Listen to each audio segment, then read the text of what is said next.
Fiers Ivoiriens, le pays nous appelle. Si nous avons dans la paix ramené la liberté, notre devoir sera d'être un modèle de l'espérance promise à l'humanité en forgeant unis dans la foi nouvelle la patrie de la vraie fraternité. Il s'agit là du premier refrain, du premier couplet de l'Abidjanaise, l'hymne national de la Côte d'Ivoire, des paroles écrites par Pierre-Marie Coty avec des modifications de Mathieu Ekra. C'est l'occasion pour nous de rendre un vibrant hommage à ces illustres personnalités, à l'instar de la Côte d'Ivoire qui est célébrée ce jour, ce 7 août 2026. Nous célébrons exactement le 66e anniversaire de l'indépendance de la Côte d'Ivoire. Bonne fête de l'indépendance à toute la Côte d'Ivoire. Que cette nouvelle année soit porteuse de paix, de prospérité, de bénédiction, de bonheur pour tous les enfants de ce magnifique pays.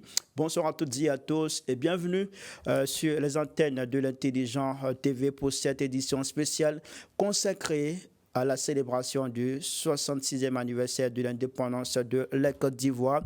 Au sommaire de cette émission, 7 août, quelle portée historique et quel symbole pour la nation. 66 ans d'indépendance, quels sont les principaux acquis de la Côte d'Ivoire et quels défis restent-ils à relever?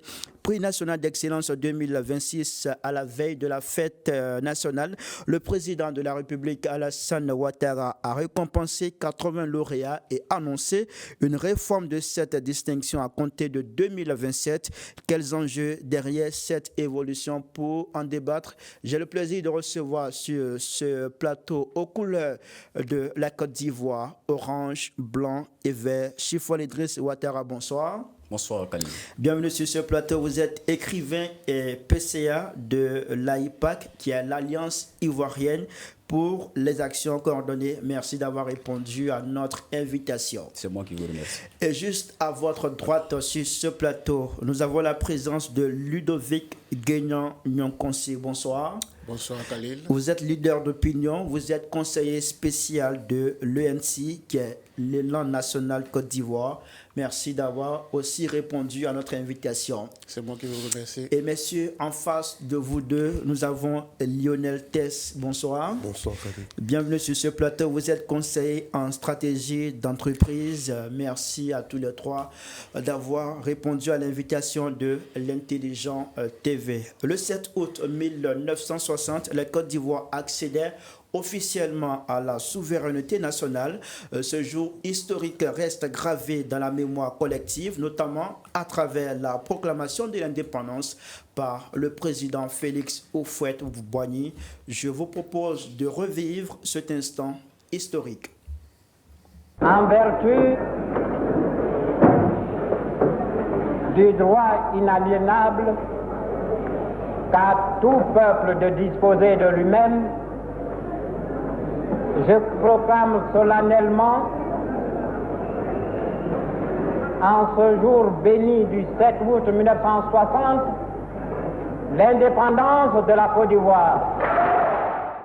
Alors messieurs, avant d'aborder les acquis et les défis de la Côte d'Ivoire après 66 ans d'indépendance, arrêtons-nous un instant sur ces images qu'on vient de voir tout à l'heure.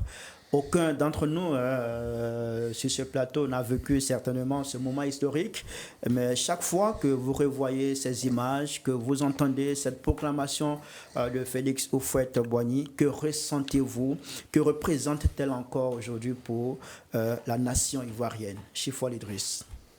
Écoutez, c'est un sentiment de fierté. C'est un sentiment de fierté à l'endroit de nos pères et de nos mères fondateurs, fondatrices de cette grande nation. C'est un sentiment de fierté en ce sens que ce sont des hommes qui ont mené un combat extrêmement difficile. D'autant plus que vous le savez, le processus de décolonisation de la Côte d'Ivoire a été jugé un peu plus ou moins apaisé, mais vous êtes sans ignorer qu'à un moment donné, bien des personnes ont donné leur poitrine. Il y a eu bien évidemment des morts. Et donc c'est un sentiment absolument de fierté à l'endroit de toutes ces personnes-là qui ont usé aussi bien de leur stratagème que de leur vigueur, de leur force, mais également de leur espérance pour nous offrir ce grand pays à la hauteur des espérances que nous avons aujourd'hui. Lionel, vous partagez ce même sentiment de fierté, j'imagine. Oui, je pense que c'est toujours une grande fierté. On le dit toujours, on est fiers d'être Ivoiriens. Et c'est vraiment, comme on dit, avant d'arriver à ce jour, il y a eu beaucoup de choses. Il y a eu vraiment une succession d'événements, comme le frère l'a si bien dit, pas forcément toujours heureux, mais qui ont mené à cette date-là. Et je pense que c'est toujours une fierté de voir que 66 ans après, 12 sommes encore là. Ça, c'est vraiment beaucoup de fierté pour moi. Ludovic, la même question pour vous. Qu'est-ce que cela représente pour vous, surtout quand vous écoutez de nouveau le président Félix Houphouët-Boigny en train de proclamer de façon solennelle l'accession de la Côte d'Ivoire à l'indépendance que nous célébrons ce jour, le 7 août 2026? Au-delà même de la fierté, voilà, dont mes co-débatteurs ont parlé tout à l'heure, je parlerai même aussi d'honneur. C'est ça. Voilà, c'est un honneur pour nous de revivre ces moments-là. Parce que le père fondateur a dit dans son discours, il a parlé d'abord, comment on appelle là, bon, il a parlé ce jour béni. Voilà. En ce jour béni. Et vu le droit inaliénable, en vertu plutôt, voilà, du droit inaliénable de chaque peuple de disposer de lui-même. Ça veut dire qu'avant ça, la Côte d'Ivoire, le peuple ivoirien ne disposait pas de lui-même. Et donc, à partir de cette date, du 7 août 1960, la Côte d'Ivoire a commencé à disposer d'elle-même, à être autonome. Donc, on passe de l'étape de dépendance à l'étape d'indépendance. C'est plus que sentiment de fierté, c'est un honneur. Alors, monsieur, à la tête de la Côte d'Ivoire, depuis l'indépendance, se sont succédés Félix Houphouët-Boigny, Henri Konan Bédié, le général Robert Guèye, Laurent Gbagbo et Alassane Ouattara qui dirige le pays actuellement depuis 2011. À l'occasion des festivités du 66e anniversaire de l'indépendance, les portraits de plusieurs anciens chefs de l'État et de leurs épouses sont exposés au village de l'indépendance de Yopougon. Toutefois, l'absence des portraits du général Robert Guèye et de son épouse a suscité de nombreuses réactions et interrogations dans l'opinion. Comment interprétez-vous cette situation, Chiffon Idriss? J'imagine que vous avez tous eu écho de ce fait-là. Oui, naturellement. Mais moi, je pense que le président Robert Guèye, naturellement, a dirigé la Côte d'Ivoire. Peut-être dira-t-on qu'il n'a pas bénéficié de ce qu'on pourrait appeler la légitimité populaire, mais il a été le chef de l'État de la Côte d'Ivoire. Donc, je pense que c'est en vertu de des prérogatives qui lui ont été conférées, au-delà de toute légitimité qu'on pourrait peut-être juger, que naturellement son portrait figure. Donc, moi, je pense que ça ne devrait vraiment pas faire l'objet de polémiques en tant que tel. Mais moi, je voudrais tout de même dire aux uns et aux autres que parfois, nous regardons le processus d'évolution de la Côte d'Ivoire depuis l'indépendance et puis je me dis qu'on est peut-être un peu trop précis. Vous savez, en Côte d'Ivoire, par exemple, on a hérité, non pas des nations, on a hérité d'un pays. On a hérité d'un pays au sein duquel il y avait diverses identités et il a fallu consolider cet esprit national-là progressivement depuis les indépendances jusqu'à ces jours. Et donc, nous sommes inscrits dans un processus de consolidation progressive de l'image de la Côte d'Ivoire, mais surtout de la Côte d'Ivoire, si bien que toutes les personnes, de quelque manière que ce soit, qui ont contribué à l'évolution de ce pays-là, naturellement, doivent avoir leur place dans la célébration nationale. C'est aussi cela, l'image, c'est aussi cela, l'histoire du pays. Et donc, à partir de cet instant-là, l'histoire d'un pays, il faut la respecter, il faut la faire connaître, il faut la faire savoir à toute la descendance. Voilà. Lionel, votre avis sur cette situation? Ouais, je pense que je rejoins son avis. Moi, ce que je voulais faire comprendre, c'est qu'au-delà de tout, nous avons un pays qui a son histoire. Et quand on parle d'histoire, on parle de personnages marquants. Et quand on parle de personnages marquants, on ne peut pas enlever, on ne peut pas vraiment éradiquer l'impact du président Robert Guèye. Donc, ne pas voir sa photo, c'est clair qu'on n'a pas peut-être d'explication officielle, mais je pense que il faut que vraiment, parce que pour des personnes peut-être qui n'ont même pas eu à le connaître, le fait de voir ces choses-là ne sauront même pas qui il a été, qui il a fait partie des présidents de ce pays-là. Donc je pense qu'il y a vraiment quelque chose qu'on doit vraiment expliquer à la population ivoirienne, parce que même s'il a eu à diriger de 99 à 2000, il reste vraiment un personnage politique important de ce pays-là. Alors Ludovic, est-ce que cela est dû aux circonstances dans lesquelles il est arrivé au pouvoir? Bon, je crois que il y a forcément un facteur explicatif à ça, Voilà, puisque ce sont les autorités qui ont quand même organisé ça. Voilà, donc il y a forcément un facteur explicatif. Mais ce que moi je peux dire, c'est-à-dire que il aurait fallu que au moins son portrait figure. Parce que il fait partie de l'histoire de la Côte d'Ivoire. Il a dirigé la Côte d'Ivoire, même si c'est un jour. Est-ce que vous comprenez? Mais là encore, il a fait 1 an. Il a organisé les élections de l'an 2000. Donc, pour moi, il devrait figurer sur ce palier-là. On devrait voir son portrait. Lorsqu'on a vu le portrait du président Oufoué et son épouse, Laurent Gbagbo et son épouse, Henri Konan Bédié et son épouse, Alassane Ouattara et son épouse, sauf pour le couple de Gueye. C'est ça. Voilà. Donc, moi, je crois qu'ils auraient pu avoir leur place là. Chiffol, vous demandez à parler. Mais bon, quelque part aussi, il faut se mettre aussi à la place du comité d'organisation. Peut-être qu'il y a divers critères aussi qui ont prévalu au choix des personnalités qui devaient figurer. Voilà, de manière impartiale, je suppose que là, on est en train de commenter l'actualité vraiment de manière impartiale et de façon objective.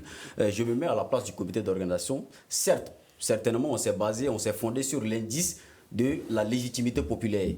À partir de cette instance, dira-t-on à un moment donné que bon, le président le chef de l'État Robert Gueye n'a pas bénéficié de la légitimité populaire et donc officiellement on estime que il n'a pas été président dans les conditions idéales comme il se devait. Et puis aussi, n'oubliez pas qu'actuellement, notre pays, dans sa position diplomatique, est foncièrement opposé, et surtout foncièrement opposé à tout ce qui pourrait être qualifié comme coup d'État ou coup de force à la tête des États. Et donc, à partir de cet instant, faire figurer l'image d'une personnalité qui est considérée comme putschiste dans l'histoire de la Côte d'Ivoire peut être perçu un peu comme contradictoire par rapport à la position diplomatique qu'on a aujourd'hui. Donc, je le dis de manière impartiale, me mettant à la place du comité d'organisation, de façon objective, ça peut également être l'une des raisons pour lesquelles, naturellement, ils ont jugé que non, il ne fallait pas faire figurer également le portrait.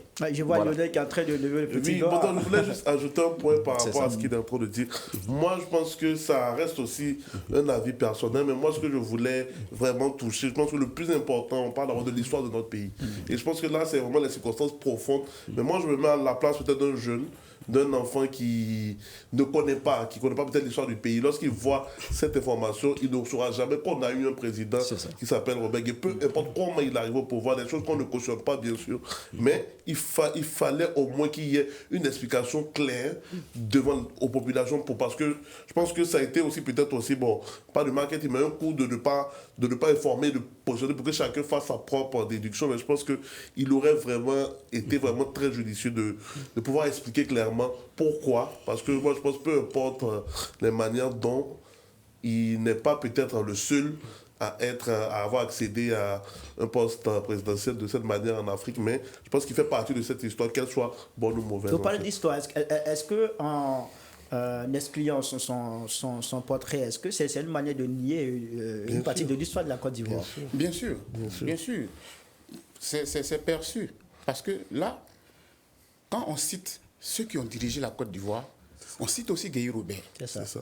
Peu importe la manière dont il est arrivé au pouvoir, on le cite aussi. Vous voyez, aujourd'hui, mine de rien, plusieurs chefs d'État en Afrique sont passés par les coups d'État. C'est vrai, on ne fait pas l'apologie des coups d'État, mais plusieurs chefs d'État africains sont passés par les coups d'État. Et avant de déposer le treillis, pour être aujourd'hui célébrés dans leur nation. Vous voyez, donc Gueye Robert aurait pu figurer sur le palier des chefs d'État avec leur épouse. D'accord. Alors, Chiffol, au-delà de cette polémique, quel héritage vous retenez, vous personnellement, de chacun des présidents qui ont dirigé la Côte d'Ivoire depuis 1960 jusqu'à ce jour? Écoutez, c'est comme je le disais tantôt, et toutes les personnalités qui ont dirigé la Côte d'Ivoire depuis 1960, chacun, de quelque manière que ce soit, a apporté sa part à l'édification de la construction nationale. Voilà, parce que certainement les défis auxquels nous étions confrontés en 1960, ce n'est pas les mêmes défis. Voilà, vous êtes sans ignorer que dès l'accession de la Côte d'Ivoire à l'indépendance de 60 à 75, on a connu ce qu'on a appelé peut-être les 15 années glorieuses, notamment le miracle ivoirien. où l'économie était fondamentalement basée sur les cultures de rente, le cacao, l'EVA, et ainsi de suite. Et puis après, l'effondrement des coûts du cacao à l'international, on a jugé qu'il était également important de diversifier l'économie, si bien qu'aujourd'hui, on a pratiquement plusieurs secteurs qui contribuent à l'édification du PIB. Voilà, donc je vais dire que ce soit Félix Houphouët-Boigny, on le sait, Félix Houphouët-Boigny, au-delà de la gestion du pays, a fait partie des acteurs éminents qui ont mené la lutte de décolonisation de la Côte d'Ivoire. Donc c'est un acquis pour lui déjà. Après cela, de par certaines décisions et certaines orientations, étant donné qu'on n'avait pas d'industrie en tant que telle, il fallait créer des domaines de spécification de notre économie. Ça a été déjà au niveau de l'agriculture. Donc je veux dire qu'en termes de gestion, il y a eu toujours des hauts et des bas. Mais ce que nous retenons, c'est que la Côte d'Ivoire a toujours été une locomotive économique, une locomotive à plusieurs niveaux. À partir de 1995, c'est vrai qu'on a eu une période de crise, une période de guerre militaro-politique, mais je veux dire que sensiblement tous les personnages arrivés à la tête de la Côte d'Ivoire ont véritablement apporté une très grande une contribution de quelque manière que ce soit. Mais particulièrement, vous le savez, hein, moi je suis particulièrement heureux également. Et puis parce que également depuis 2010, vous le savez, on ne va pas le nier, 2010 jusqu'à ces jours, l'avènement du président de la République, son Excellence Alassane Ouattara, on a eu quand même un grand bond en avant également qu'il faut saluer, d'autant plus que aussi bien au niveau des standards, des chiffres économiques qu'à l'international, l'image de la Côte d'Ivoire qui a été reluisante jusqu'à aujourd'hui. Donc il faut dire que certes, il y a eu des hauts et des bas en termes de gestion, mais il y a eu quand même des personnalités qui ont marqué véritablement la Côte d'Ivoire au niveau de par leur gestion, de par les décisions qu'ils ont eu à prendre. Voilà. Lionel? Je pense que je vais un peu aller sur son même volet, parce que je pense que chaque président a eu vraiment son impact. D'abord, on parlait du président Félix Houphouët-Boigny, on pense d'abord c'est le père fondateur, donc c'est lui qui a vraiment commencé, c'est lui qui a vraiment, par lui, il y a eu l'indépendance. Et juste après, que moi, peut-être, pas comme un reproche, mais je pense qu'il n'y a pas eu vraiment une préparation comme une succession. Donc je pense que dès que ça arrivé, on parle en 1993, après sa mort, on a vu un peu tout ce qu'il y a eu à arriver déjà, parce qu'on a eu le président Bédié qui vient après, et il y a eu le coup d'État, et on a aussi l'épilogue de 2000 à 2010 avec le président Gbagbo, et nous avons là maintenant. Je pense que comme chacun de ces personnages politiques a vraiment eu son impact pour moi. Je pense que le président Bédié a eu aussi est venu gérer le pays d'un moment qui était vraiment critique, parce qu'il était, après avoir eu vraiment vraiment dans un bon moment sous la présidence du président Houphouët. Donc c'était vraiment compliqué pour lui, pour pouvoir gérer, avec aussi les soucis aussi liés aussi à l'économie. Et après, on a eu le président Guèye, qui est certes peut-être vu aujourd'hui comme pas légitime, mais qui a eu à gérer le pays pendant 1 an. Et après cela, on a eu le président Gbagbo qui a eu à essayer, pour moi je dis tant bien que mal, à vraiment sortir sur des peines du jeu malgré beaucoup de contraintes, mais qui a quand même essayé de faire ce qu'il pouvait. On a aussi le président Alassane Ouattara qui a, comme je sais bien dit, beaucoup de très bonnes choses à dire par rapport à ce qui se passe dans le pays, par rapport à l'économie et beaucoup de belles choses. Donc je pense que chacun d'entre eux a vraiment ses points forts dans la gestion, et je pense que c'est à saluer. Il y a beaucoup de choses aussi à décrire, mais je pense qu'on aura le temps. C'est ça, exactement. Ludovic, qu'est-ce que vous retenez de la gouvernance de tous ces présidents?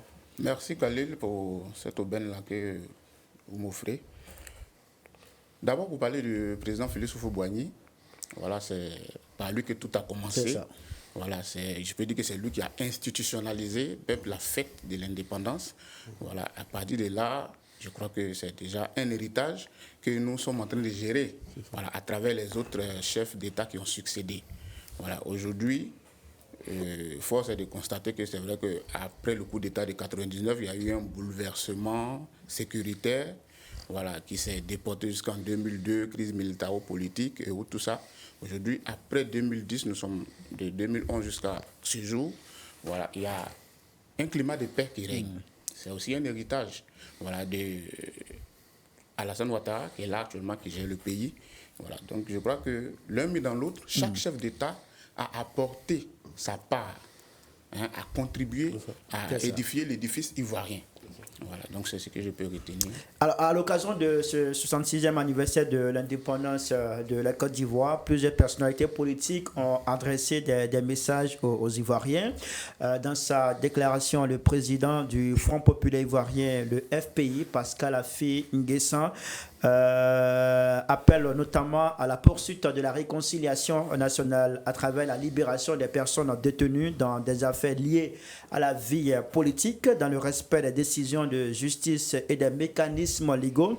Il plaide également pour l'ouverture d'un dialogue politique franc, sincère et inclusif. Sur le plan économique et social, il invite le gouvernement à faire de la lutte contre la vie chère, de l'emploi des jeunes, du soutien aux entrepreneurs ivoiriens, de l'industrialisation de l'économie, du renforcement de la décentralisation et d'une meilleure redistribution des fruits de la croissance des priorités nationales. Alors, je vous propose à présent de découvrir d'autres réactions en images et juste après, on se retrouve pour aborder les acquis et les défis de la Côte d'Ivoire après 66 ans d'indépendance.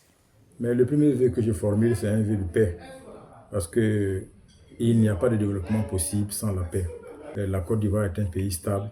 La Côte d'Ivoire est un pays qui est en croissance. Le premier vœu que je formule, au regard de tout ce qui nous entoure, est un vœu de paix.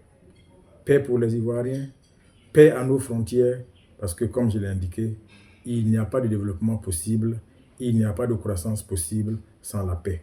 Le deuxième vœu que je peux formuler, c'est la croissance, parce que la Côte d'Ivoire, comme je l'ai indiqué, est en croissance. Le développement se dit sur l'ensemble du territoire. Cette répartition est tangible, elle est palpable.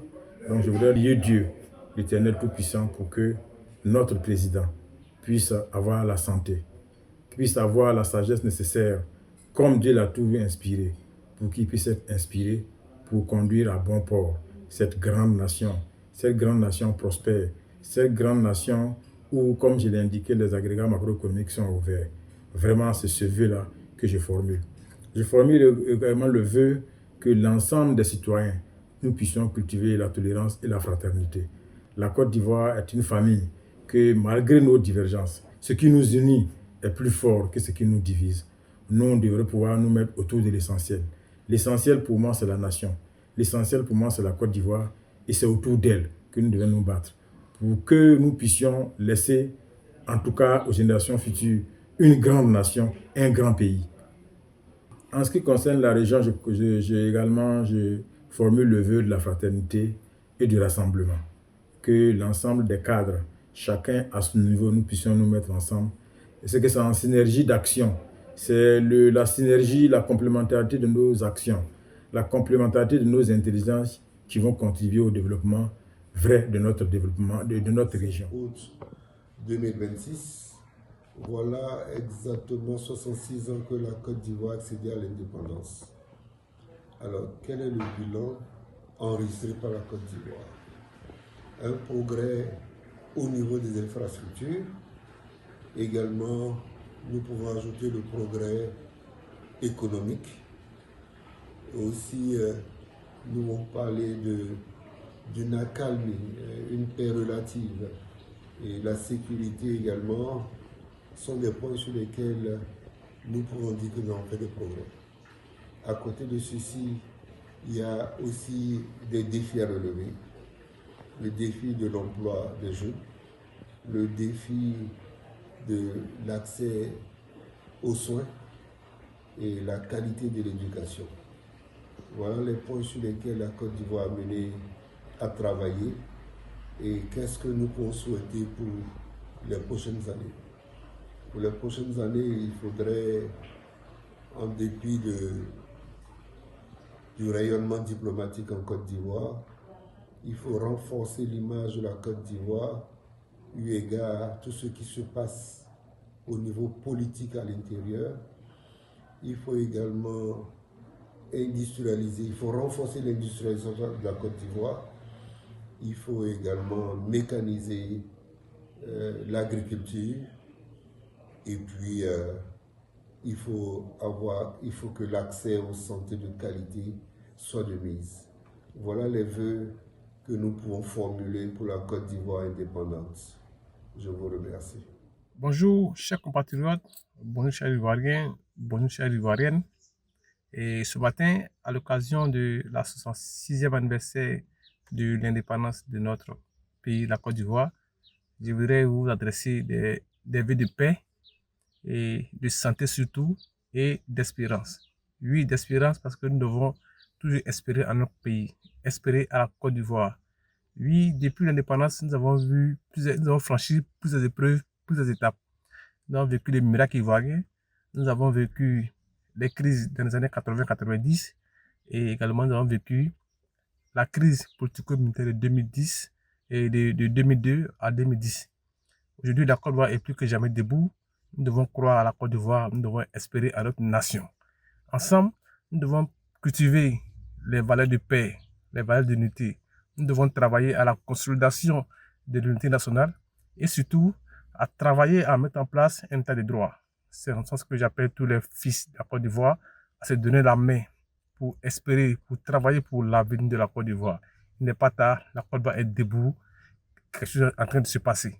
Alors j'invite tous les Ivoiriens, là où se trouvent, à l'intérieur du pays, à Abidjan, à se lever comme un seul homme et à célébrer cette fin d'indépendance. Oui, nos aïeux ont acquis cette indépendance, oui, au bout de luttes difficiles, compliquées. Voilà, nous devons saluer la mémoire et se tenir, en tout cas, cette indépendance-là, oui, avec unité, avec ferveur et célébrer cette fête. Dans les amours, dans les vies d'intérieur, chacun doit se sentir impliqué quand il s'agit de la Côte d'Ivoire.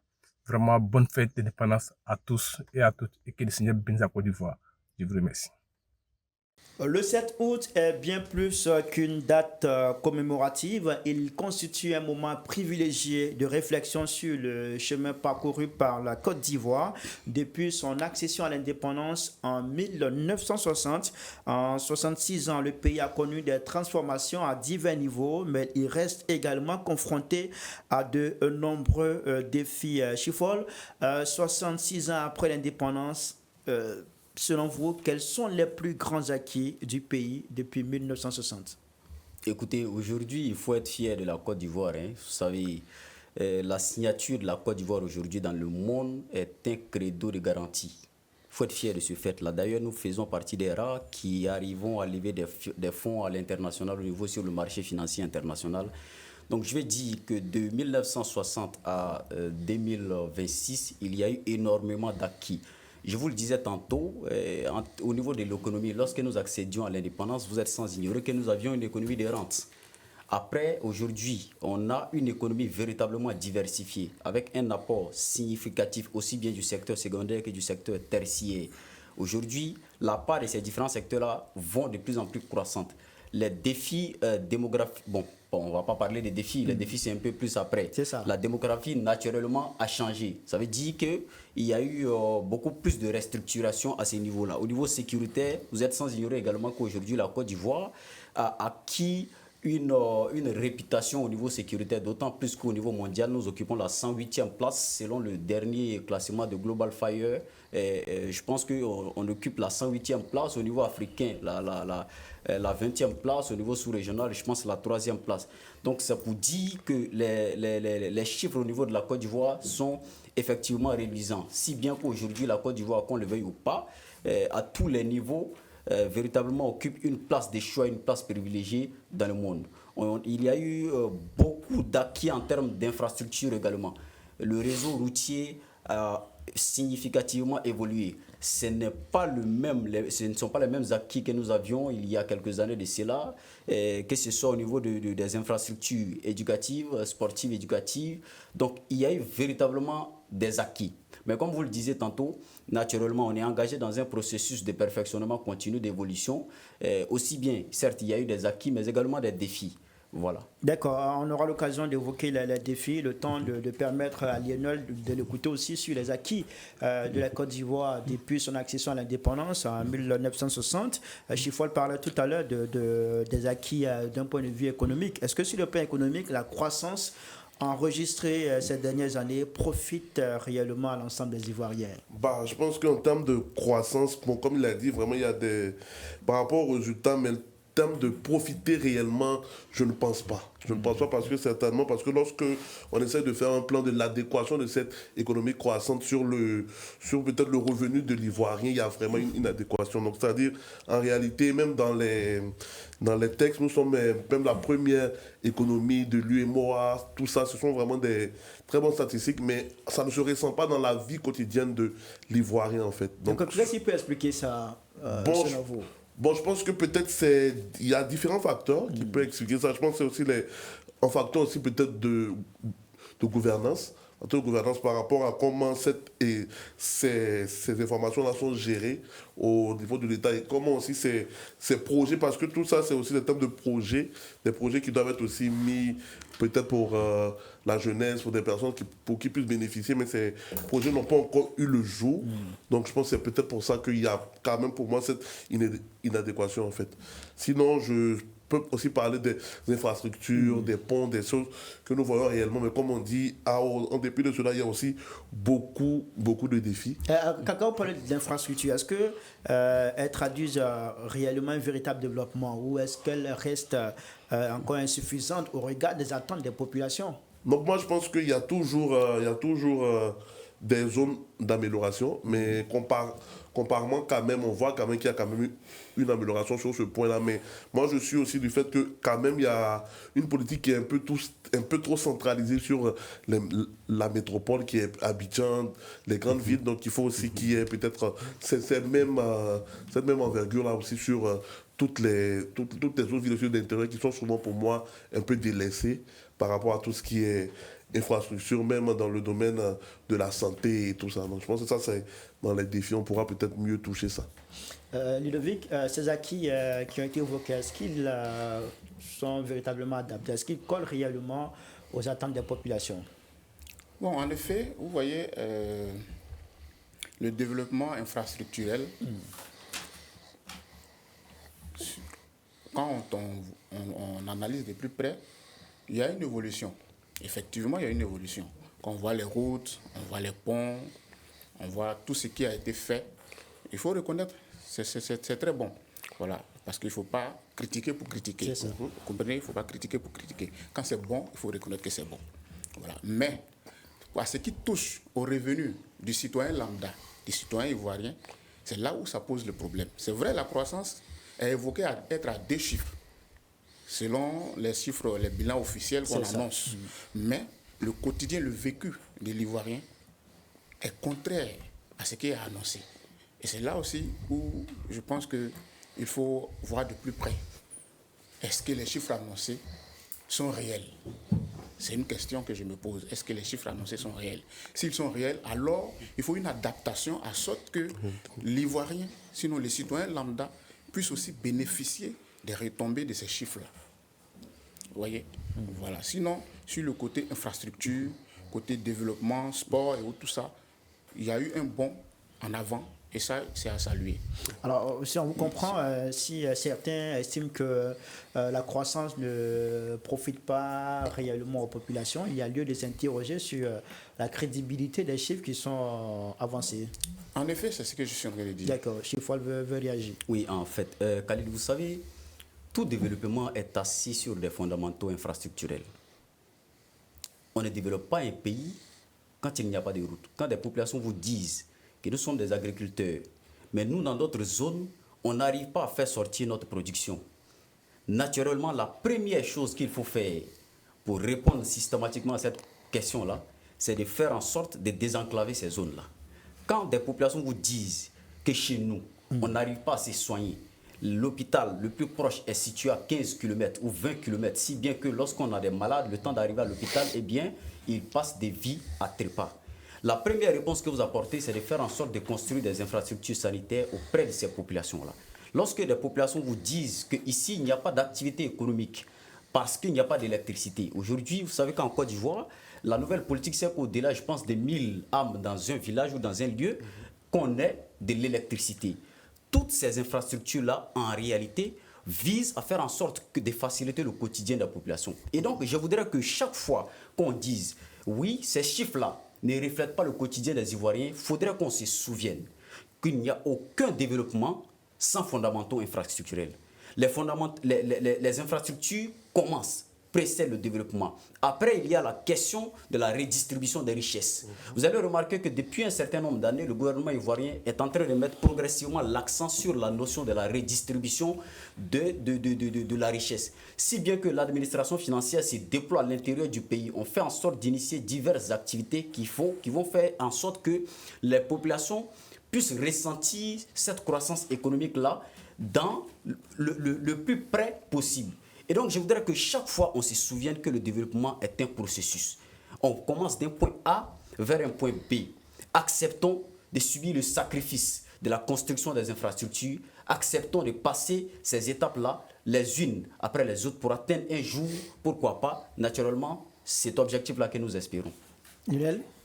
Bon, moi, je voulais réagir par rapport à son point parce qu'il a mentionné le fait de dire que nous sommes dans l'étape du développement des infrastructures, c'est ça? C'est ça. Voilà. Donc moi, je voulais savoir, par exemple, si on considère, par exemple, pour notre pays, que nous sommes actuellement à cette étape, donc c'est-à-dire,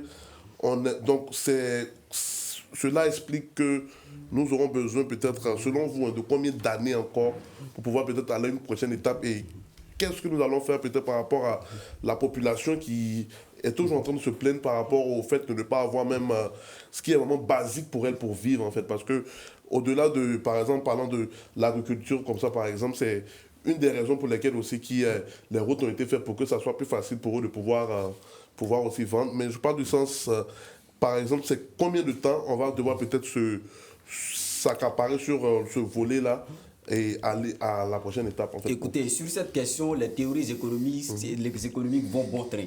Les économistes vous diront, certains vous diront que c'est sur 20 ans, certains vous diront que c'est sur 40 ans. Mais une chose est sûre, c'est qu'on doit comprendre qu'en l'état actuel des choses, nous sommes à une phase intermédiaire du processus de développement.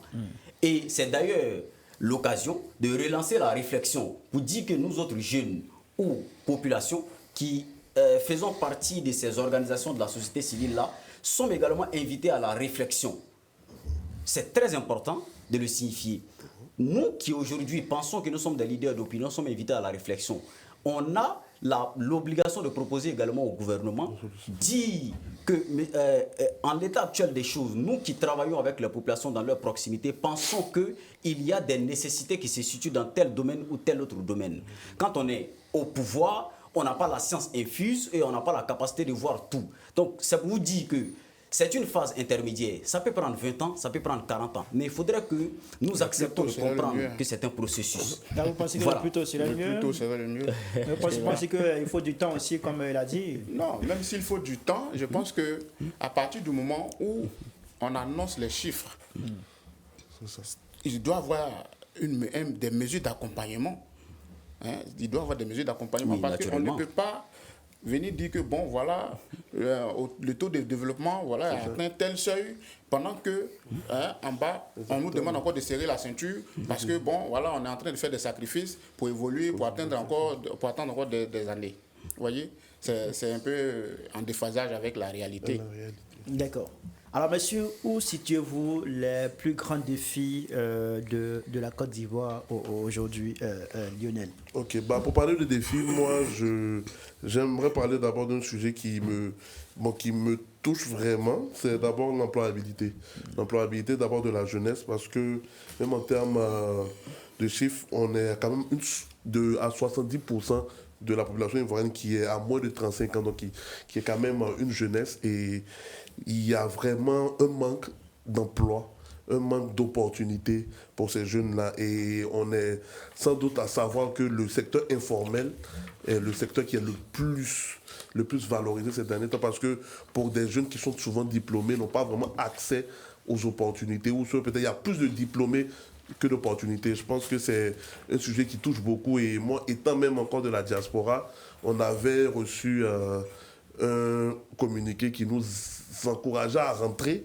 Mais lorsque nous avons eu à parler à certains de nos frères, ils nous faisaient croire que mais ici même déjà, eux déjà, ils ne s'en sortent pas. Et qu'est-ce que nous allons encore venir faire ici? C'est juste pour faire comprendre que c'est vraiment un défi. Mais je pense qu'il y a aussi quand même des bonnes actions qui ont déjà été menées par le gouvernement que je salue. Mais je pense qu'il y a vraiment beaucoup à faire, parce que il y a une jeunesse qui est prête à apprendre, qui est pas peut-être dite comme toujours fainéante, qui est vraiment prête à apprendre et qui veut vraiment avancer, mais qui a besoin aussi de meilleurs cadres pour être encadré, pour qu'on ait vraiment de bons emplois. Et on va aussi parler aussi du pouvoir d'achat. Je pense que c'est clairement la même chose par rapport, on a parlé par rapport à l'économie et les chiffres, mais qui ne se retrouvent pas vraiment dans le pouvoir d'achat de l'Ivoirien. Donc, il y a vraiment, et aussi la hausse des prix des denrées alimentaires, la hausse des prix, même récemment, nous avons eu une hausse encore du prix du carburant. Donc, c'est vraiment beaucoup de facteurs qu'on a touchés. Il y a aussi même la restructuration urbaine.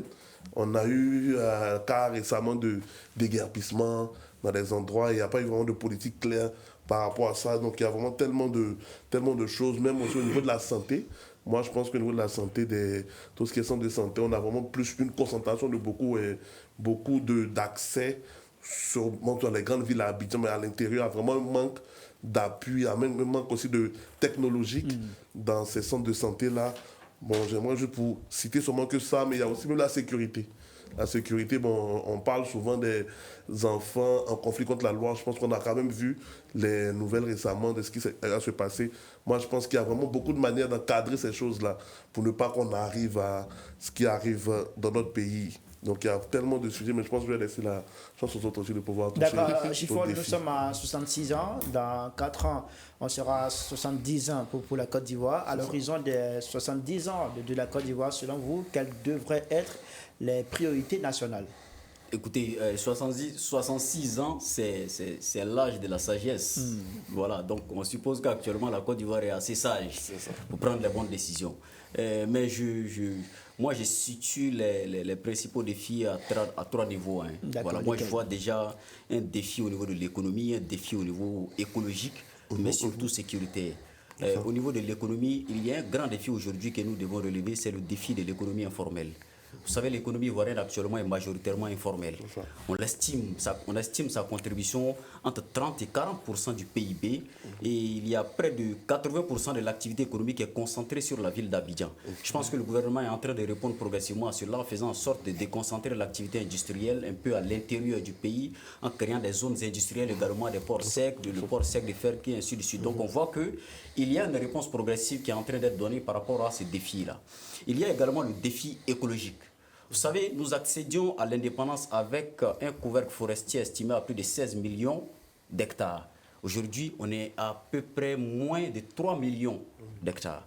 Donc, il y a un véritable challenge à ce niveau-là. Il faut procéder à une vaste opération de reboisement du territoire national. N'oubliez pas, le désert court. Le désert est à nos portes. C'est très important de le signifier. Et c'est l'un des défis auxquels les prochaines générations devront répondre. Le défi écologique, surtout l'orpaillage clandestin. Pas plus tard que cette semaine, il y a encore des questions qui courent l'actualité nationale. Le défi de l'orpaillage clandestin qui détruit les écosystèmes avec les pollutions chimiques des cours d'eau, les risques sanitaires graves par la chaîne alimentaire et surtout les tensions sécuritaires locales. Après cela, le troisième défi que moi je vois, c'est aussi le défi sécuritaire. Il a évoqué tout à l'heure, mais je vois également le défi contre la guerre asymétrique. Aujourd'hui, le terrorisme qui est à nos portes. C'est même pas à nos portes, on en a subi déjà. On a subi une attaque cruelle. Je pense que c'était en 2016. 2016, je m'en souviens. Donc, il y a le défi sécuritaire. Si bien qu'aujourd'hui, dans la sous-région ouest africaine, on doit privilégier les échanges de renseignements. On doit faire en sorte, pourquoi pas, d'apaiser les relations avec nos pays frères, le Mali, le Burkina Faso, mais de renforcer surtout la coopération militaire, de sorte à faire en sorte d'endiguer ce phénomène-là. Ce défi sécuritaire-là va s'étendre également sur la sécurité maritime. On a aujourd'hui le golfe de Guinée qu'il faut sécuriser. Il est très important également de renforcer la collaboration militaire entre notre pays et tous ces pays-là qui partagent le littoral sur le golfe de Guinée pour sécuriser toute l'activité économique qui se mène dans toute cette zone-là. Donc, je vais dire que les défis aujourd'hui sont véritablement énormes, mais le défi économique, l'économie informelle, le défi écologique, les défis sécuritaires devraient vraiment concentrer l'essentiel de l'activité gouvernementale, selon moi. Alors, Ludovic, votre avis, c'est lequel? Oui, en fait, j'abonde dans son sens. Voilà, surtout au niveau des défis économiques. Voilà. Nous savons tous qu'aujourd'hui, la plupart des activités économiques de la jeunesse, c'est dans le secteur informel. C'est ça. Voilà, donc il faut aussi vraiment relever ce défi-là, pour voir comment, en tout cas, encadrer ce secteur-là pour que ça réponde aussi aux besoins de plusieurs autres personnes. Voilà, il a parlé des défis sécuritaires, concernant aussi l'orpaillage clandestin ou tout ça. Ça, en tout cas, c'est autant de défis qui nous restent à relever. Mais moi, je vais plutôt m'apaisanter sur le défi de la cohésion. Voilà.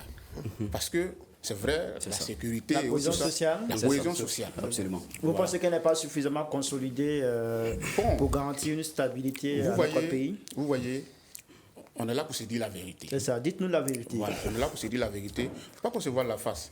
Aujourd'hui, il y a une accalmie. C'est vrai, les choses sont calmes, mais il y a des foyers de tension qui s'entretiennent ça et là, sans que les gens n'y prennent garde. Vous voyez, il y a, par exemple, aujourd'hui, nous sommes en train de parler des 66 ans de l'indépendance de la Côte d'Ivoire. Mais les 66 ans de l'indépendance de la Côte d'Ivoire se font sur fond de divisions politiques. Il faut qu'on soit clair là-dessus. Il faut vraiment un défi de cohésion. C'est-à-dire que faire en sorte que, c'est vrai, chacun de nous a son parti politique. Mais il y a quand même le PDCI qui a répondu favorablement à l'appel du gouvernement. On voit même les cadres du PDCI qui sont en train de s'impliquer qui se sont impliqués dans l'organisation des festivités. Oui, mais Khalil, là encore, vous dites quand même. Est-ce qu'on ne devrait pas aussi quelque part mettre en avant l'attitude républicaine? Non, je comprends ce que vous dites. Je comprends ce que vous dites. Mais cette attitude républicaine-là, il ne faudrait pas qu'elle se fasse dans l'hypocrisie. Aujourd'hui, le PDCI, c'est vrai, des cadres ont répondu. Mais est-ce que c'est vraiment des gaietés de cœur qu'ils le font? Aujourd'hui, leur président n'est pas là. Thiam n'est pas au pays. Or, ce que je sais, c'est que cette fête d'indépendance, ça devait être un moment idéal, un moment cordial où tous les fils de la Côte d'Ivoire sont réunis autour de la mère patrie pour fêter ce moment-là que le père fondateur a annoncé, de disposer de nous-mêmes. Vous voyez?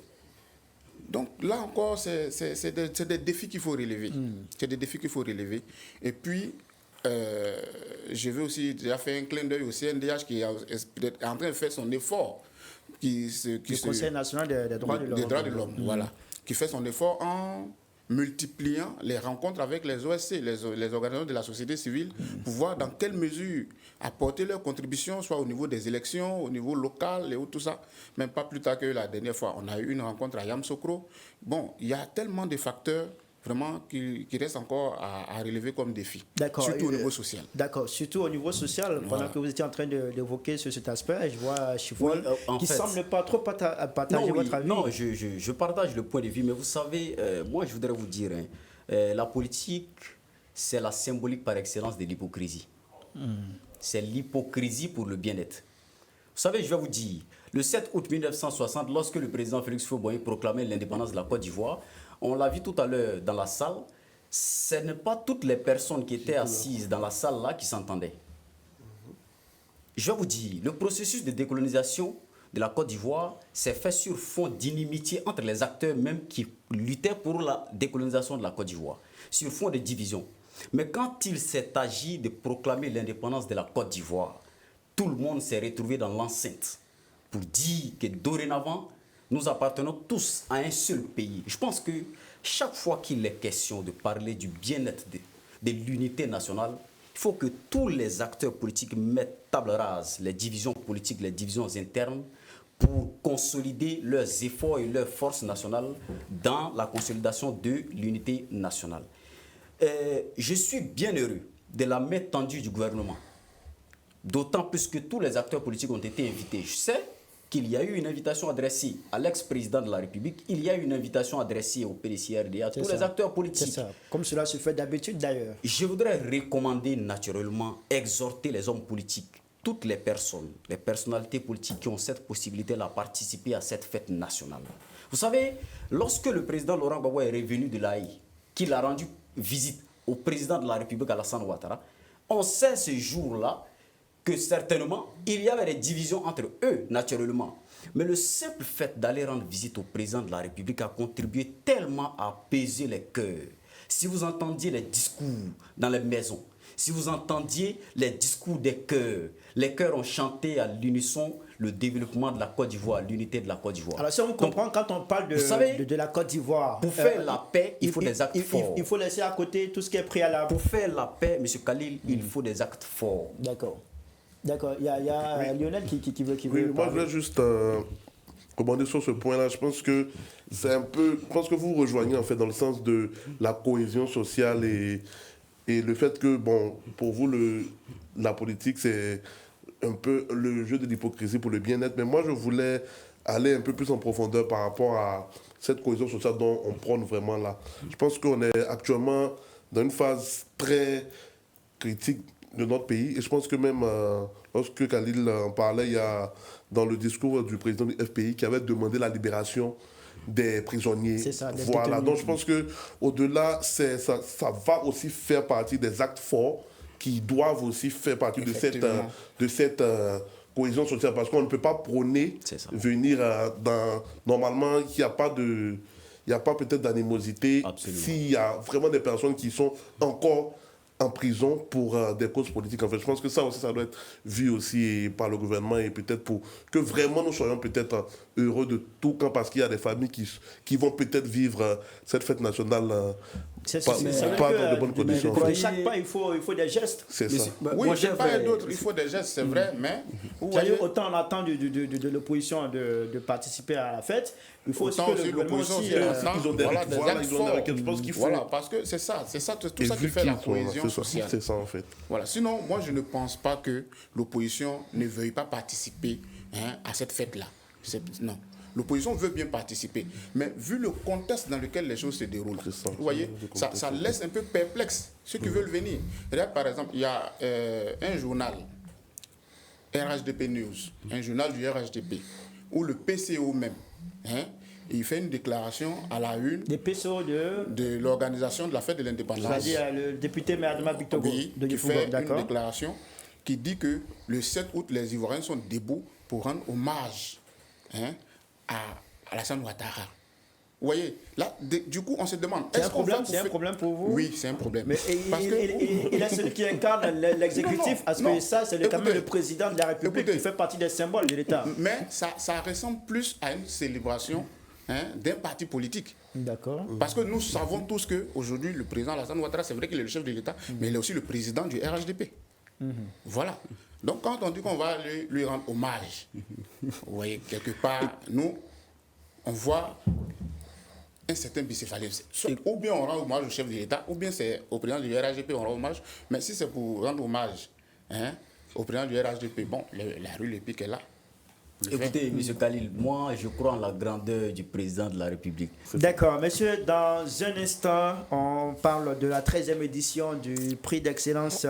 Ce rendez-vous désormais incontournable, organisé à la veille de chaque célébration de la fête de l'indépendance. Mais avant, passons par ce micro-trottoir réalisé par nos équipes de reportage. Un micro-trottoir dans lequel nous avons tendu le micro à quelques habitants d'Abidjan pour recueillir leurs sentiments et puis leurs vœux à l'endroit de la Côte d'Ivoire pour cet anniversaire. Déjà, je souhaite tout le bonheur du monde, on est d'accord, et puis de garder toujours cette énergie, cette volonté d'être ensemble et de fêter ensemble et d'avancer ensemble et d'être heureux ensemble. Voilà. En tout cas, tout ce que je souhaite à la Côte d'Ivoire, c'est une indépendance réelle. Et ce, dans tous les secteurs de la vie. Je souhaite beaucoup de paix, de joie, de fraternité à tous les Ivoiriens. Que le Seigneur nous soit en aide. Ok, pour moi, c'est une joie pour nous tous. Que maintenant, qu'au moins le gouvernement puisse améliorer aussi les conditions des Ivoiriens aussi.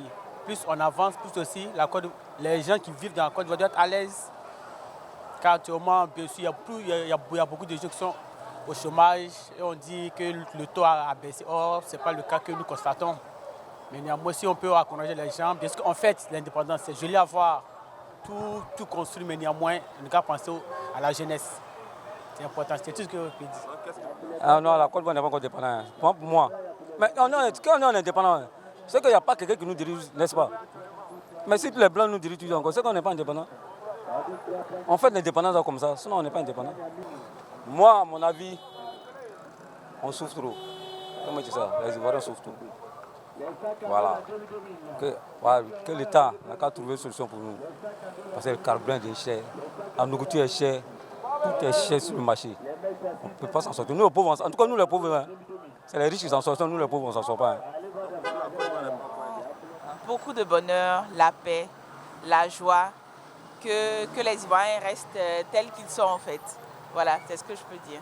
Vraiment tout ce qui est bon pour la Côte d'Ivoire, prospérité, émergence, tout ce qui est bon, notre métro, vraiment des bonnes choses.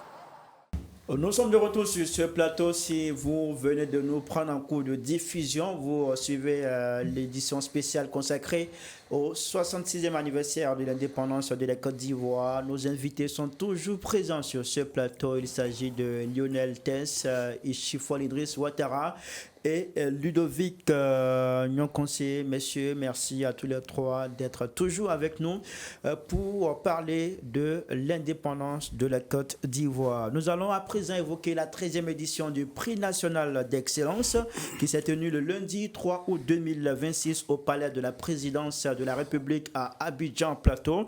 Cette année, 80 lauréats ont été récompensés, dont 45 personnes physiques et 35 personnes morales sélectionnées parmi 3977 candidatures. Chaque lauréat a reçu un trophée, un diplôme signé du président de la République ainsi qu'une récompense financière de 10 millions de francs CFA. À cette occasion, le chef de l'État, Alassane Ouattara, a également annoncé une réforme du Prix national d'excellence qui entrera en vigueur dès 2027 avec l'ambition de renforcer davantage son impact et sa crédibilité. Je voudrais qu'on commence ce sujet avec vous, Lionel Tess. Mais avant, je vous propose d'écouter cet extrait du président Alassane Ouattara. C'était à l'occasion de ce Prix national d'excellence. Mesdames et messieurs, au fil des années, le Prix national d'excellence progressivement imposé comme l'une des plus belles expressions de la reconnaissance de la République envers ses meilleurs talents.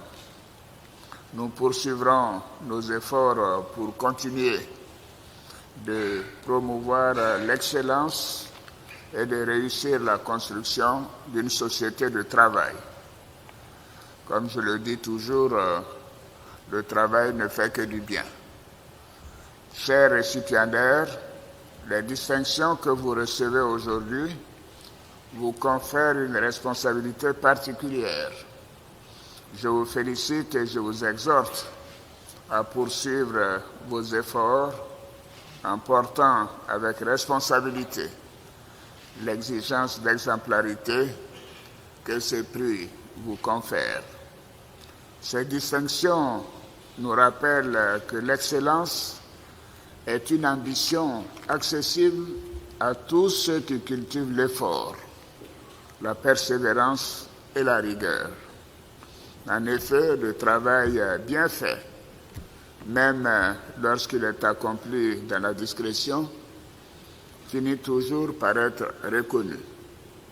J'encourage donc notre jeunesse à continuer de travailler sans relâche, à croire en ses capacités et à cultiver la compétence et l'intégrité pour atteindre ses objectifs de long terme.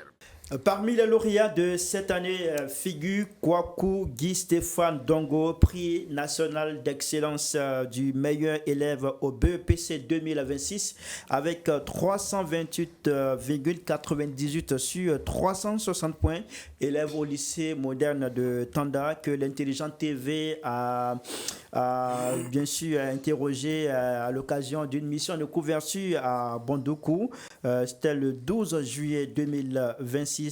Il était d'ailleurs l'un des participants d'une colonie de vacances dénommée Tradimo Vacances qui s'est tenue cette année à Bondoukou et c'était donc à cette occasion qu'on a pu l'interroger. Alors Lionel, quel regard portez-vous sur cette 13e édition du prix national d'excellence? Moi, je pense que c'est un événement que je suis déjà depuis longtemps, parce que je pense que c'est un événement qui est là depuis 2013, normalement, donc c'est la 13e année.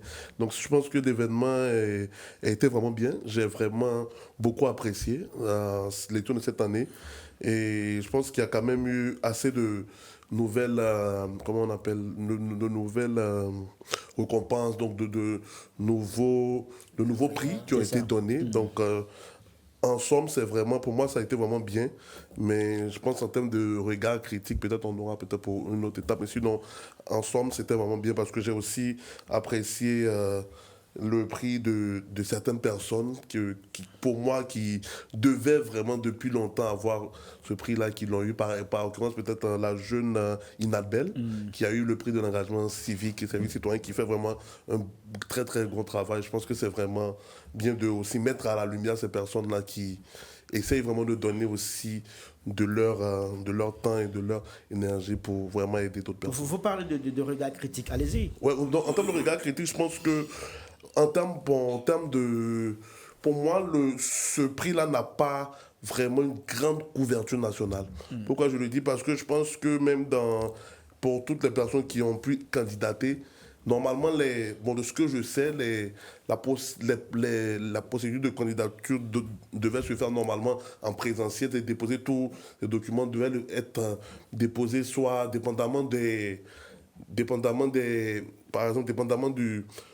prix auquel tu appliques, c'est lié à un ministère précis. Et je pense que peut-être pour les personnes qui sont à l'intérieur du pays, ça a été un peu compliqué pour ces personnes de pouvoir appliquer. Et je pense que peut-être en termes de réforme, il faut qu'il y ait peut-être encore plus d'opportunités, par exemple, des prix qui sont peut-être liés à certaines régions de la Côte d'Ivoire, et pas forcément peut-être un prix qui va peut-être l'engagement citoyen est peut-être un sujet qui est peut-être vaste. Il peut être aussi lié à peut-être une certaine région de la Côte d'Ivoire ou peut-être un certain projet et tout ça, parce que je sais qu'en parlant même aussi de la diaspora, je sais qu'il y a aussi des prix aussi liés à la diaspora pour l'impact et tout ça. Donc je pense qu'il faut vraiment qu'il y ait quand même une ouverture sur beaucoup de prix et vraiment surtout une implication même des tournées de sensibilisation par rapport à ces prix-là, même à l'intérieur du pays, pour que des personnes soient vraiment au courant. Je pense que pour 3977, pour 80 lauréats, je pense qu'il y a quand même, ça prouve vraiment qu'il y a quand même de l'engouement. Je pense qu'on peut aller à plus de candidatures s'il y a vraiment plus de communication dessus, en fait. Alors, Geoffroy Idriss, est-ce que selon vous, ce prix est devenu un véritable instrument de promotion de l'excellence en Côte d'Ivoire? Oui, absolument. Il faut le dire. Et puis, vous savez, moi, je suis particulièrement attentif par rapport à cette initiative-là qui est, ma foi, honorable et salutaire. C'est l'émulation qui bâtit les grandes nations. C'est la concurrence qui bâtit les grandes nations. Vous savez, on ne court pas de la même manière lorsqu'on est seul sur une piste que lorsqu'on sait qu'on est en compétition avec d'autres personnes. Promouvoir l'excellence, promouvoir le cerveau, promouvoir l'œuvre humaine, l'effort fourni, c'est ce qui bâtit les grandes nations. Et voir qu'il y a des personnes qui se distinguent dans tous les secteurs d'activité et voir surtout ce large ratissage qui est effectué par l'État de Côte d'Ivoire, par les organisateurs du prix, c'est dit qu'on est disposé à récompenser toutes les personnes et toutes les initiatives, les structures qui se distinguent dans tous les secteurs possibles. C'est d'ailleurs même l'occasion pour moi de saluer l'un de mes amis, l'honorable Ngebo, depuis Yamoussoukro, qui a gagné, qui fait partie des lauréats. Et je voudrais dire que il y a également des réformes qui sont entreprises dans ce sens-là. Vous le savez, il y a principalement 3 réformes, si je ne me trompe pas. Il y a le renforcement des enquêtes de terrain qui est en cours. Il y a aussi les audits approfondis des candidats, mais surtout la réflexion sur le retrait même du prix. C'est-à-dire qu'à partir du moment où tu as été désigné comme lauréat, prix national d'excellence dans un domaine spécifique, ne te dis pas que tout est rose dorénavant. On peut te retirer ce prix-là si on juge que ton comportement n'est pas véritablement honorable ou qu'il n'incarne pas l'excellence dans ce domaine-là. Donc je vais dire que c'est une initiative. Vous êtes sans ignorer que l'initiative de promouvoir l'excellence, là, ça vient depuis... Ça a été initié, je pense, la première fois en 1995, et puis brièvement après, ça a été stoppé. Et ça a été repris sous la gouvernance du président Alassane Ouattara, et on est en train de perfectionner progressivement. Donc ça vous dit qu'on inscrit dans une dynamique également d'amélioration continue.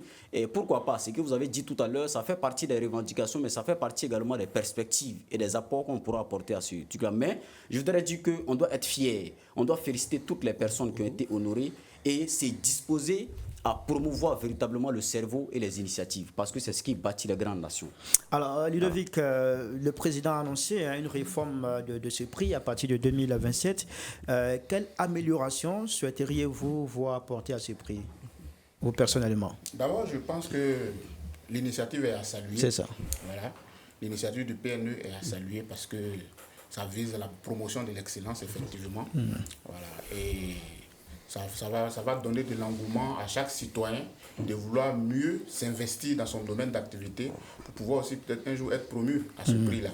Voilà. Maintenant, pour ce qui est des mesures d'accompagnement, bon, c'est vrai que les gens gagnent les prix depuis 2013. Mais est-ce qu'il y a un suivi, une évaluation de ces lauréats-là pour voir si, dans leur entourage, ils ont pu impacter vis-à-vis de leurs primes, ils ont pu impacter aussi leur environnement pour produire aussi d'autres personnes qui vont aussi chercher à compétir. Voilà, vous voyez, parce qu'il ne suffit pas de gagner un prix et puis aller s'asseoir. Comme il a dit tout à l'heure, Ouattara, il a dit qu'on pourrait le retirer si l'attitude, sinon le comportement ne reflète plus. Voilà les critères que tu avais eu et puis tu as eu le prix. Voilà, donc c'est pour dire que l'initiative est bonne, elle est à encourager. Et puis il faut aussi des mesures d'accompagnement, surtout des sensibilisations, pour que plusieurs autres domaines d'activité aussi puissent venir aussi compétir pour chercher à avoir ce prix aussi. Vous pensez que tous les secteurs d'activité ne sont pas... Je ne pense pas que tous les secteurs d'activité soient couverts parce que le prix même est plus concentré au niveau d'Abidjan. Est plus concentré au niveau d'Abidjan. Parce que par exemple, dans d'autres villes de l'intérieur, il y a d'autres secteurs d'activité. Voilà, il y a la pêche, par exemple. Voilà, il y a beaucoup de secteurs d'activité. Mais... Et puis, je ne sais pas si au niveau des critères de sélection des personnes à primer, quels sont les critères de sélection? Est-ce que les critères ne sont pas rigides, de sorte à frustrer ceux qui ne peuvent pas peut-être les remplir, mais qui abattent d'excellent travail dans leur domaine d'activité aussi? Voilà, donc c'est autant de facteurs qu'il faut voir aussi dans l'évolution de la distribution de ce prix-là. Justement, il y a eu quand même des débats, une polémique sur les critères de désignation. On a même vu que certains lauréats ne faisaient pas tout à fait l'unanimité. Est-ce qu'il faut des réformes du point de vue des critères? Est-ce qu'il y a des critères spécifiques qu'il faut prendre en compte désormais pour attribuer ces prix, Lionel? Oui, je pense que s'il y a déjà lieu de faire polémique, c'est qu'il y a forcément quelque chose à corriger. Donc je pense qu'il faut que ça soit aussi un peu, pour moi, ouvert, que même les critères aussi soient rendus publics. À savoir, c'est plus facile, par exemple, parce que je sais que de ce que je connais, c'est un peu dirigé par différents types de prix, il y a différents critères et puis c'est lié à un certain ministère. Donc je pense que c'est par exemple un prix par exemple lié à tout ce qui est excellence par rapport à l'éducation, c'est le ministère de l'éducation avec des membres de la primature qui se érigent en conseil pour pouvoir élire ces personnes-là. Donc je pense qu'il faut vraiment essayer de le rendre assez public et assez flexible pour tout le monde. Et je parle encore tous par rapport à aussi l'accessibilité à l'information, surtout aux zones de l'intérieur, aux zones reculées, parce que comme il a dit, il y a des personnes qui sont là-bas qui abattent aussi un très beau travail, mais qui n'ont pas peut-être d'informations, et peut-être aussi les documents demandés pour eux sont quand même difficiles d'accès. Donc tout ça, il faut aussi avoir aussi des points de réception aussi de ces candidatures-là, même à l'intérieur aussi, pour qu'ils puissent faire partie de cette grande fête. Vous savez, moi par contre, j'ai une appréciation, j'ai une autre appréciation par rapport à cela. Moi, je ne pense pas vraiment qu'il y ait zone d'ombre par rapport à la désignation de ces candidats. Et vous savez, ces prix qui viennent d'être attribués, vous savez qu'il y a, je pense, sauf erreur de ma part, 13 prix qui n'ont pu être attribués sauf faute de consensus. Il y a 13 prix qui n'ont pu être accordés faute de consensus. 7. Bon, voilà. J'ai plus trop exactement le C'était chiffre 87 prix, mais voilà. il y a 80 prix qui ont été décernés, sauf 7. Voilà. Faute de consensus. Ça prouve déjà qu'il y a une rigueur au niveau de la désignation des candidats. Et ça prouve que et il y a effectivement des commissions qui statuent, mais je voudrais signifier également que les documents officiels... Le problème qu'il soulève, c'est que ces critères ne sont pas publics. C'est ça, parce que je pense par rapport à la... Il faut publier. Pour que... Je sais que par exemple, pour le ministère de la Jeunesse, par exemple, je sais que tout prix lié à ce ministère est souvent disponible sur leur page, mais les autres ne font pas autant.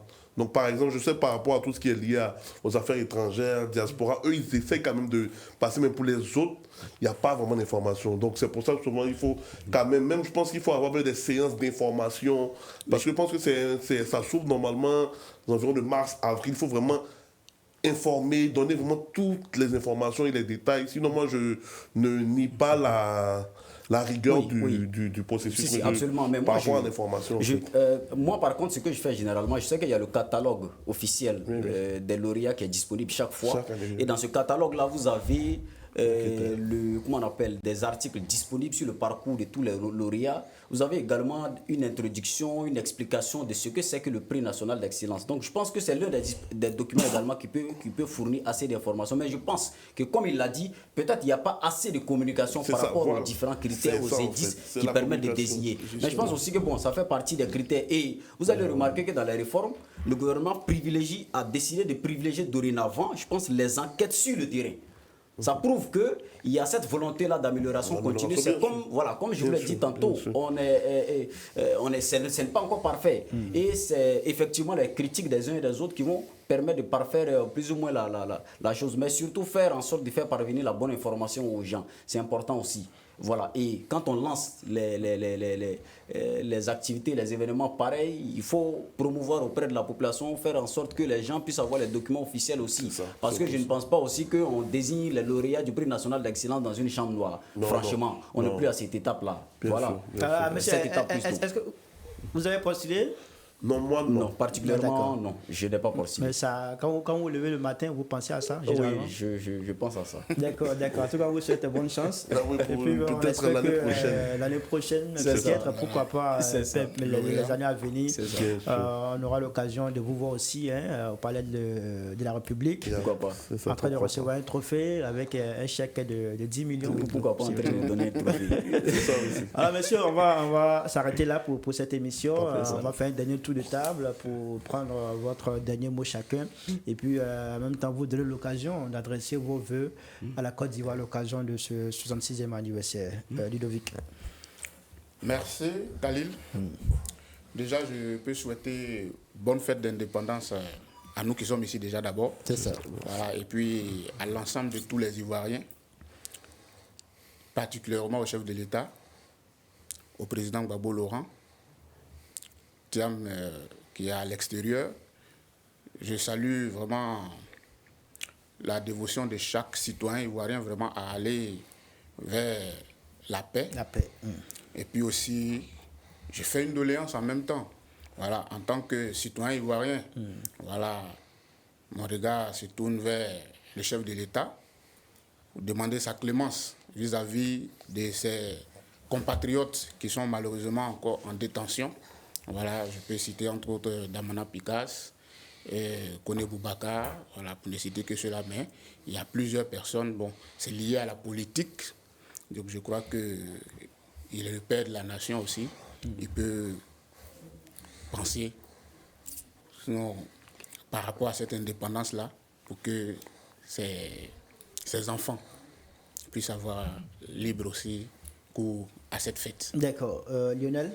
Je vais dire merci. Merci aussi toi, Khalil, pour l'échange. Et j'aimerais aussi souhaiter bonne fête d'indépendance à tout un chacun ici. Et aussi que ce jour-là ne soit pas simplement peut-être un jour de réjouissance, mais ça soit aussi un moment pour chaque Ivoirien de pouvoir vraiment réfléchir à qu'est-ce qu'il peut apporter à la Côte d'Ivoire de demain. Et je vais aussi emboîter le pas pour vraiment aussi m'adresser au chef de l'État, pour que vraiment on parle d'indépendance, on parle de fête, mais pour vraiment une meilleure cohésion, pour moi, il faut vraiment qu'on puisse vraiment entendre vraiment ces mots-là qui vont vraiment réconforter des familles. Et je parle de libération de toutes ces personnes qui sont détenues actuellement pour des raisons politiques. Et je pense que ça sera aussi un très, très bon cadeau pour le pays, en fait, parce que je pense qu'il n'y a pas de n'y a pas d'appartenance. C'est tous ces enfants de la Côte d'Ivoire et c'est le pays qui va vraiment bénéficier de cette bonne décision-là. Donc c'est mon mot de fin. Chifol. Écoutez, M. Khalil, principalement aux jeunes de la Côte d'Ivoire, nous sommes à peu près 77% de la population. Je voudrais leur dire, faites en sorte de mériter le statut d'Ivoirien. Parce que l'Ivoirien, la marque Ivoire est dorénavant une marque d'excellence et d'honneur déposée. Faites en sorte de mériter le statut d'être un Ivoirien. Faites en sorte d'être des hommes responsables au sein de cette société. Faites en sorte de vous-même vous responsabiliser en mettant en place des initiatives qui vont permettre de construire cette grande nation. La Côte d'Ivoire est grande. Soyons de grands hommes à l'intérieur de ce grand pays. Voilà. Merci beaucoup, messieurs. C'est à l'Intelligent TV de vous dire merci infiniment d'avoir consacré votre journée pour que nous puissions tenir cette émission.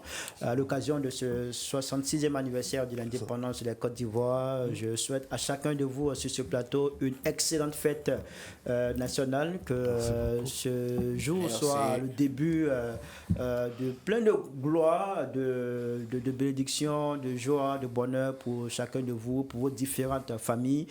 Bonne fête de l'indépendance à toute la Côte d'Ivoire. Et comme il est de coutume, chaque année, le concerto de l'indépendance 2026 est tenu le jeudi 6 août 2026, veille de la fête nationale. C'est le stade de la BAE de Yopougon qui a abrité l'événement dans la nuit du 6 au 7 août 2026. Plusieurs artistes se sont succédés sur scène, notamment Roselyne Layo, Fadaldé, Magic System, Kérosène Didier. Ambiance, joie était au rendez-vous. Merci à toute l'équipe technique qui a travaillé à la réalisation de cette émission. C'est ici que s'achève ce numéro spécial Fête de l'indépendance sur l'Intelligent TV pour ce 66e anniversaire. Merci à toutes et à tous de l'avoir suivi. Bonne fête chez vous et portez-vous bien. Vive la Côte d'Ivoire pour que vivent les Ivoiriens.